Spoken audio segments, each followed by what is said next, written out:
Hi friends, welcome back to A Beautifully Wrecked Life. My name is Cassandra, and today I am so excited to be sharing with you how I got started with a Charlotte Mason education. So the reason I wanted to do this video is because when I very first started homeschooling, I knew that I leaned toward the Charlotte Mason philosophy, but I'd only really heard little bits and pieces here and there. I knew that we really wanted this big foundation of nature study in our homeschool. I knew that I wanted some sort of history rotation that would encompass everything else we were doing. What I didn't know was how to actually implement a Charlotte Mason feast in our homeschool, because I knew there were so many dishes in the feast. I just really was so overwhelmed. And so when we very first started homeschooling, I chose curriculum that was inspired by Charlotte Mason. And while those curriculum choices worked, and while we enjoyed them, and obviously my son learned from them, they were not fully Charlotte Mason. They were not a pure Charlotte Mason education. So a couple of years ago, I decided that we were going to jump completely into a full Charlotte Mason feast. And to be completely honest, it was completely overwhelming. I really didn't have a full grasp on most of the subjects that we were supposed to be covering, but I went ahead and I said, you know what? We're going to do it. So let's just do it. And we started, and it was imperfect, and it's still imperfect, of course. Our homeschool is never going to be perfect. It's never going to be the ideal homeschool. But the reason we decided just to go ahead and jump right in is because honestly, I learn best by doing.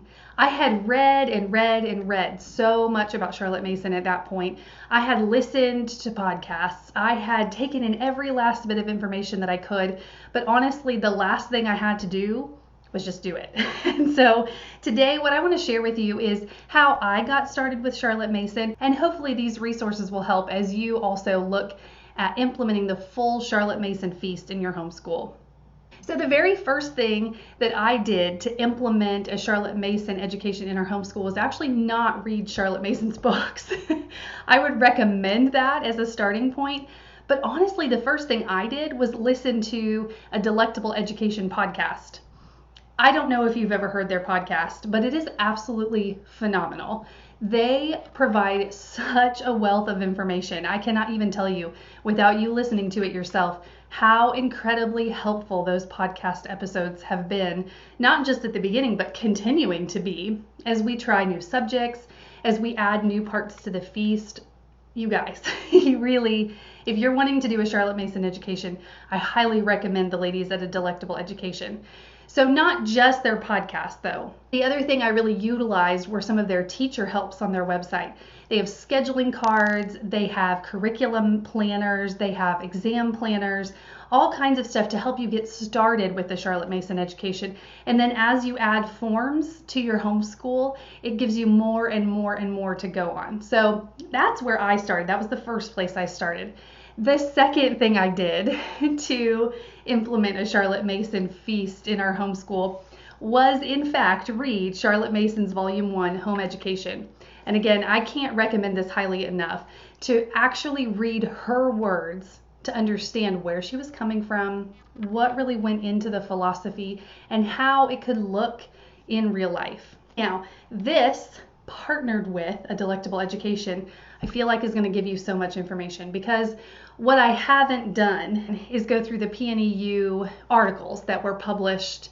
I mostly get that information from A Delectable Education. They explain what was in those articles that helped parents and helped educators put into practice Charlotte Mason's ideas. So the third thing I did was to purchase those scheduling cards and those curriculum planners that I talked about from A Delectable Education. Quick disclaimer, I am not affiliated with the ADE podcast or website or those ladies at all, but I just want to let you know that they are such a huge resource. So just so that we're completely upfront, I get nothing from talking about them or encouraging you to use their resources, but they are just such a great help. So their curriculum planners give you a form-by-form breakdown of what you should be teaching each year, which is incredibly helpful. And it even gives you some information about what kind of books you should be using and how that could look in your homeschool. And then those scheduling cards, You guys, that was what changed everything for us, because I'm going, okay, we're supposed to be doing brush drawing and literature and Greek tales and history and geography and map making and scouting and all these different pieces that go into the full feast. But where in the world do you put those? And so those scheduling cards are just like $5 and such a sanity saver, because they have little icons on them that tell you what kind of brain activity each subject uses. And so you can schedule your day to make sure that you don't have the same kind of brain activity back to back. You kind of give your student a break. So like math is a certain kind of brain activity. Reading requires a different kind of activity. And so you can put those next to each other, but you wouldn't want to put reading and spelling next to each other because they require the same kind of thought process. So I really love those cards because each term I try to change up our schedule at least a little bit so that it doesn't become this monotonous thing term after term.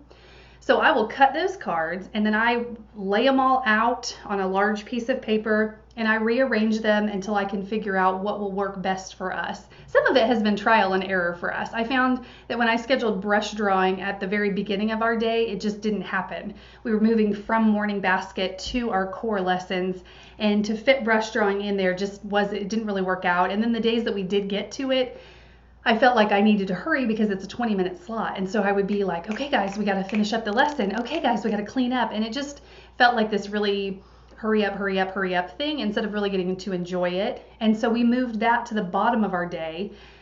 So it's now the last subject, and that has helped a lot because once we get all of our supplies set, we can do our 20-minute lesson. And then if the kids want to sit and just do some watercolor for fun, we don't have any pressure. We're not trying to move on. We're not trying to fit everything else into our day after it.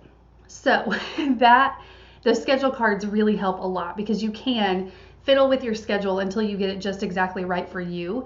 And it really helps you have a visual to your entire week and make sure that you're not missing anything, because there are so many pieces that go into your schedule each week. It's really easy to overlook getting, handicraft or getting that solfa lesson or whatever it is into your day.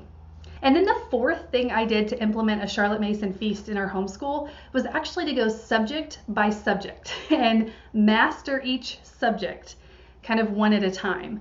So we did at the beginning just jump completely in, and I was in over my head and it was okay because we figured it out quickly, and we're still figuring things out as we go.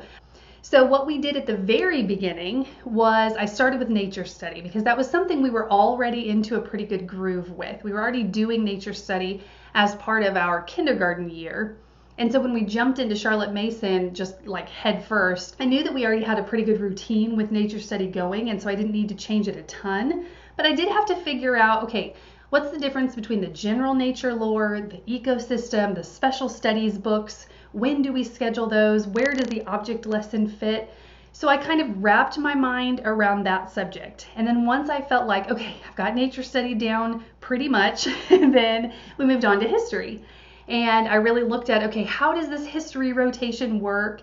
And what books should we be using? And do I read just the spine and then add in a biography, or do I read them side by side? And so just figuring out the details and being able to answer those questions was helpful. And then I moved on to geography because that was another beast that felt like it was just enormous to tackle, and then wrapped my mind around that as I wrap my mind around each subject. And so I feel like I say master. I don't know that we can ever master something like this, but feel really comfortable with it. I just become more confident overall with a Charlotte Mason education and what it looks like for us. So the fifth thing that I did to implement a Charlotte Mason feast in our homeschool was to join a couple Charlotte Mason Facebook groups that were true to a Charlotte Mason philosophy.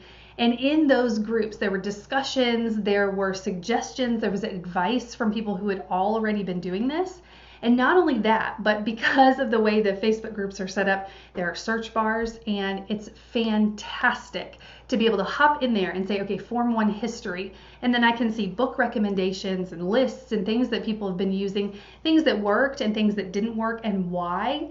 And that has really helped so much in choosing the books that we use in our curriculum. Because honestly, I would not have known where to start with a lot of subjects if it hadn't been for those Facebook groups and those other moms who have been in the trenches and have been doing this for several years. So that is the long and the short of how we got started with Charlotte Mason.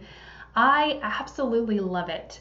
And there have been some times, some seasons in our life over the last couple of years where the question has come up. Should we look at other school options? Should we, do we need to make a change? And every single time that question comes up, all I can think is this education that my kids are getting, thanks to Charlotte Mason, thanks to her philosophy, thanks to the many different dishes that are a part of the feast, I can't imagine that my kids would get such a rich educational experience in any other setting. I'm not saying there isn't value and merit to other educational settings and to other educational styles. Obviously, you have to choose what works for you. But really, I'm just so thankful for this particular type of homeschooling and how it has enriched our home as much as our homeschool, because Charlotte Mason did say that education is an atmosphere, a discipline, and a life. And so it really has changed the entire life of our family.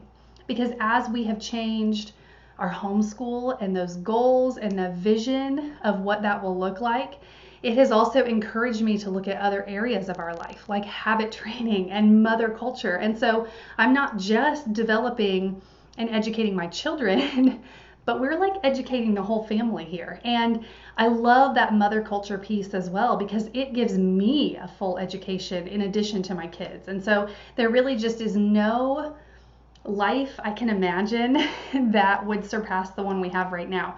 With all of its flaws, with all of its faults, with all of our mistakes, I still feel like this is the best choice for our family. And I hope that as you jump into the Charlotte Mason education and start diving into that philosophy and putting it into practice in your homeschool, that you feel just as blessed by it as we do. All right, friends, thank you so much for being here. I hope this was helpful. If you have any questions, of course, drop a comment below and let me know. I would love to answer them. You can also find me on my social channels. I have the links listed below as well. I would love to have you join along our journey. And finally, I would love to have you hit that subscribe button and come along for our entire journey of homeschooling. I am so excited. I have so many things planned to share with you, and I hope that they continue to be encouraging and helpful. So, thanks again. I will see you next time.